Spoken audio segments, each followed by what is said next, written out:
Assalamualaikum warahmatullahi wabarakatuh. Perkenalkan, nama saya Deprianto dengan nomor NIM 20042091,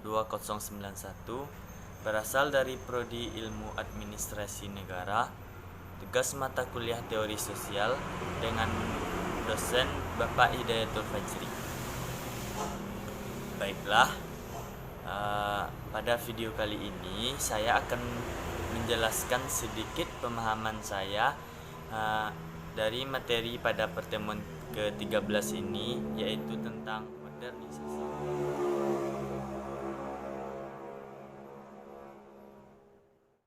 Sudah tidak asing lagi kata modernisasi di masyarakat.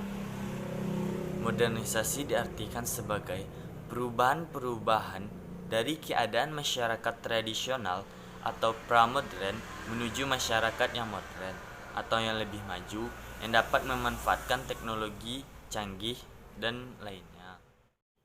Tidak heran pula, banyak para ahli yang sudah mendefinisikan mengenai modernisasi ini. Contohnya saja, Suharjono Swekanto.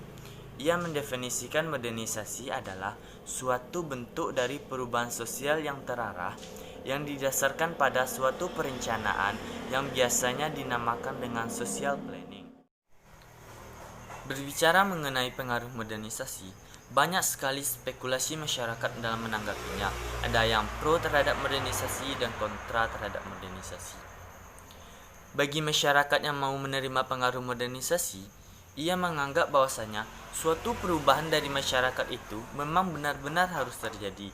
Ia tidak hanya mau berpatokan pada keadaan yang telah terjadi saja.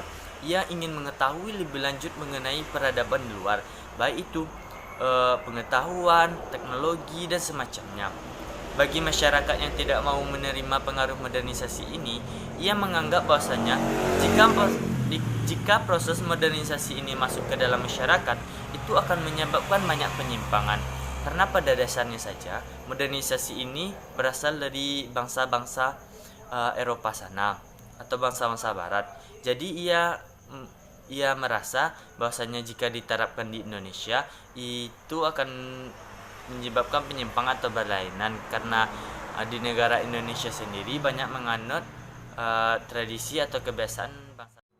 Dengan banyaknya spekulasi masyarakat mengenai modernisasi ini, saya akan membagi dampak dari modernisasi ke dalam dampak positif dan dampak negatif. Yang pertama, dampak positifnya, yaitu adanya penggunaan HP, email, internet sebagai sarana komunikasi dan informasi. Kedua, banyaknya penggunaan alat-alat canggih atau mesin-mesin yang canggih di dalam proses produksi, sehingga hasil yang akan dikeluarkan menjadi lebih efisien dan efektif.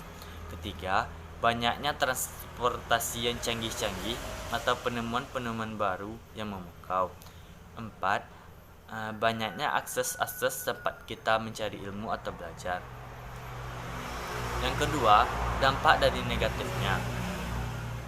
Yang paling utama dari dampak negatifnya ini yaitu westernisasi fashion atau pola gaya kehidupan kebarat-baratan.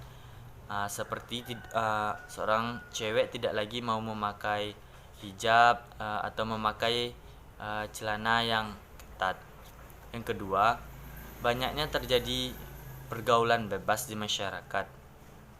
Yang ketiga, gaya hidup konsumtif atau konsumerisme, yaitu yang dapat gaya hidup ini kita cenderung akan lebih boros dan sebagainya.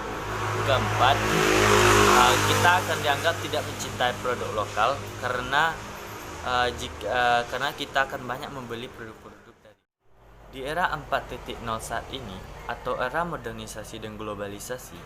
Administrasi publik banyak menghadapi tantangan-tantangan dari luar. Dan dengan banyaknya tantangan tersebut, diharapkan adanya suatu bireformasi sehingga tidak ketinggalan jauh. Tantangan tersebut termasuk lahirnya era digital yang mendorong ekspektasi akan keterbukaan, kecepatan, dan akurasi layanan publik yang diberikan pemerintah.